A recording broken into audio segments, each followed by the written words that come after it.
Hello students. आज हम जो टॉपिक पढ़ने वाले हैं वो है एक्सेप्टेंस एंगल और एक्सेप्टेंस कोण। लास्ट क्लास में हमने optical fibre, types of optical fibre देखे थे। तो आज हम ये देखते हैं कि जैसा हमने पिछली क्लास में देखा था कि optical fibre total internal reflection पे काम करता है और उसके कई टाइप्स होते हैं। तो कितना एंगल हम डालें, लाइट सिग्नल कितने एंगल से डालें कि वो टोटल इंटरनल रिफ्लेक्शन को फॉलो करे और हमारे सिग्नल प्रोपोगेट करे। तो हमने इसका डायग्राम बनाया है। यहाँ पे अगर हम देखें तो ये इंटरनल पार्ट जैसे हमने पहले डिफाइन किया था कि इंटरनल पार्ट होता है पहला कोर और उसके ऊपर होता है क्लैडिंग। तो ये जो हमको दिख रहा है ये कोर है जिसका रिफ्रैक्टिव इंडेक्स हमने लिखा है n1 और आउटर मोस्ट शेल है, आउटर कवरिंग है जिसका रिफ्रैक्टिव इंडेक्स है n2 दिस इज क्लैडिंग। अब हमने जो सिग्नल या ट्रांसमिशन जिसे भी हमें करवाना है ऑप्टिकल फाइबर से वो हमने लॉन्च किया है। लॉन्चिंग एंड मतलब जहां से हम सिग्नल को डाल रहे हैं। जैसे अगर हम ये बात करें कि ये पेन है और यहाँ से मुझे सिग्नल को डालना है तो पहला मीडियम क्या है यहाँ पर एयर है। तो वहां से हम लॉन्च कर रहे हैं और इसके अंदर कोर और क्लैडिंग है।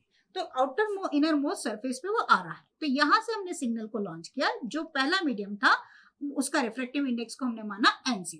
अब एंगल ऑफ इंसिडेंस जो था हमारे पास थीटा आई मैंने लिखा है और पार्शियली सिग्नल क्या होगा, रिफ्लेक्ट और रिफ्रैक्ट होगा। अगर आप यहाँ पे देख रहे हैं तो मैंने दोनों को थीटा आई इसलिए लिखा है कि angle of incidence is equal to angle of reflection. तो दोनों का एंगल बराबर होगा। अब यहाँ से लाइट रिफ्रैक्ट हुई और रिफ्रैक्ट होके कोर पे पड़ी और टोटल इंटरनल रिफ्लेक्शन होने के कारण वो आगे प्रोपोगेट हुई। तो अगर हम यहाँ देखें तो पहला हमारा क्या है, लॉन्चिंग एंड से जब सिग्नल आ रहा है तो एयर और क्लैडिंग कोर है तो जिसका रिफ्रैक्टिव इंडेक्स n1 है। तो अगर हम स्नेल्स लॉ का इस्तेमाल करें तो हम स्नेल्स लॉ से लिख सकते हैं sine I upon sine of R is equal to कितना हो जाएगा n1 अपॉन n0। इसको हम इक्वेशन नंबर 1 नाम देते हैं। अब जैसे ही सिग्नल क्लैडिंग से आया, कोर में आया तो पार्शियली वो रिफ्लेक्ट होगा और रिफ्लेक्ट होने के कारण जैसा हमने पढ़ा हुआ है कि टोटल इंटरनल रिफ्लेक्शन कब होता है, जब एंगल ऑफ इंसिडेंस जो है वो greater than the critical angle. तो यहाँ पर ये डेंसर मीडियम होना चाहिए पहली चीज। तो जैसा हमने कहा n1 is greater than n2 है। तो यहाँ से लाइट रिफ्लेक्ट हुई, अगर क्रिटिकल एंगल से कम होगा तो क्या होगा, वो एस्केप कर जाएगा। तो क्रिटिकल एंगल से ज्यादा हुआ तो रिफ्लेक्ट बैक हुआ। अब हम ये ट्रायंगल देख पा रहे हैं एबीसी, ठीक है। तो अगर हम ट्रायंगल में देखें तो हम यहाँ से लिख सकते हैं आपके पास r is equal to 90 minus theta. तो अगर मैं दोनों साइड लिख दूं तो sine of r is equal to sine of 90 minus theta degree, ठीक है। अब हम इसे लिख सकते हैं साइन 90 माइनस थीटा, ऑलरेडी हमें पता है that is of cos of theta. तो अब ये जो इक्वेशन नंबर सेकंड बनी है we are replacing this sine r by this cos theta. तो हमारा इक्वेशन क्या बन जाएगी, इक्वेशन नंबर 1 अब कन्वर्ट हो जाएगी sine I is equal to cos of theta into n1 upon n0। ये इक्वेशन नंबर हमारी 3 हो गई। अब अगर हम ट्रायंगल ले लें एबीसी,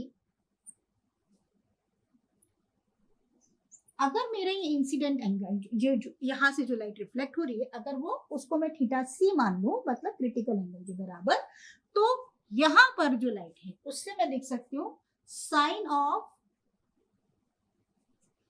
कितना हो जाएगा theta C is equal to कितना हो जाएगा आपके पास 90।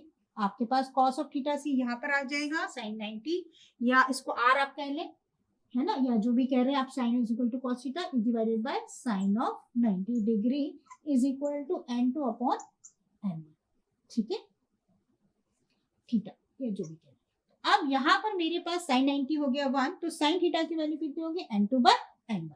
तो साइन ऑफ थीटा की वैल्यू मेरे पास कितनी आ गई n2 बाय n1 और कॉस थीटा मैंने कितना पढ़ा हुआ है, कॉस थीटा पढ़ा हुआ है मेरे पास under root of 1 minus sine of square of theta, या मैं इसको क्रिटिकल एंगल के बराबर कह दे रही हूँ और incident angle is equal to I0 कह दे रही हूँ या I मैक्सिमम, जितना मैक्सिमम एंगल जिससे मैं लाइट को एंटर करूं तो वो अंदर, ठीक है, टोटल इंटरनल रिफ्लेक्शन पे जा सके। अब रिप्लेस में ये यहाँ पर कर दे रही हूँ इसको, तो कितना हो जाएगा आपके पास साइन थीटा की कॉस थीटा सी की वैल्यू कितनी हो जाएगी, सी की वैल्यू हो जाएगी under root of 1 minus n2 का स्क्वायर डिवाइडेड बाय n1 का स्क्वायर। तो अगर हम इसे सॉल्व करें तो it will B n1 square minus n2 square divided bye n1, मैं अंडर रूट से बाहर निकाल दे रही हूँ उसको तो it will be equal to n1, ठीक है। अब ये जो cos थीटा की वैल्यू आ गई है मेरी, इसको मैं यहाँ पर पुट कर दूं तो मेरे पास वैल्यू आ जाएगी इस इक्वेशन में। तो कितना हो जाएगा, sine of I maximum is equal to cos theta की वैल्यू कितनी आई, under root of n1 square minus n2 square divided by कितना था n1, और ये n1 मल्टीप्लाई में भी है तो कितना हो जाएगा n1 बाय n0। इस n1 से n1 कैंसिल कर दो तो कितना आ जाएगा आपके पास, under root of n1 square minus n2 square divided by n0 is sine of I maximum.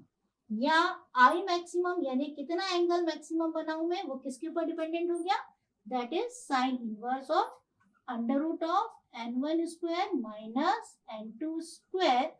If अगर हमारा मीडियम एयर है तो हमारा रिफ्रैक्टिव इंडेक्स एयर का कितना हो गया 1, तो थीटा साइन थीटा या एंगल कितना किसके हो गया, inverse of under root of n1 square minus n2 square. यानी आपको कोर का रिफ्रैक्टिव इंडेक्स और क्लैडिंग का रिफ्रैक्टिव इंडेक्स अगर पता है तो आप क्या निकाल सकते हो, उसका साइन इनवर्स निकालिए तो आपको क्या मिल जाएगा, वो एंगल मिल जाएगा जिससे आप लाइट को डालें ताकि कि लाइट जब ऑप्टिकल फाइबर में जाएगी तो वो टोटल इंटरनल रिफ्लेक्शन के थ्रू ट्रांसमिट कर सकेगी। ठीक है, अब दूसरी चीज जो हमने कहा कोन, एक्सेप्टेंस कोन। तो एक्सेप्टेंस कोन अगर आप यहां से देख रहे हैं तो लाइट इंसिडेंट हुई और रिफ्लेक्ट बैक हुई, तो ये जो कोने की स्ट्रक्चर बनाता है, यहाँ पर इंसिडेंट एंगल कितना हो गया थीटा आई, रिफ्लेक्टेड एंगल भी हो गया थीटा आई। सो एक्सेप्टेंस कोन, एक्सेप्टेंस कोन की वैल्यू होती है 2 थीटा मैक्सिमम, और अपन आप कह सकते हो 2 आई मैक्सिमम। ठीक है, जो आपने इसको कहा आई मैक्सिमम क्या था आपके लिए, sine inverse under root of n1 square minus n2 square. तो 2 टाइम्स जो इसकी वैल्यू आएगी that will be known as a acceptance cone. तो आज हमने देखा कि एक्सेप्टेंस एंगल और एक्सेप्टेंस कोन क्या होता है। एक्सेप्टेंस एंगल डिपेंड करता है कोर और क्लैडिंग के रिफ्रैक्टिव इंडेक्स के डिफरेंस के साइन इनवर्स के ऊपर। Thank you for watching.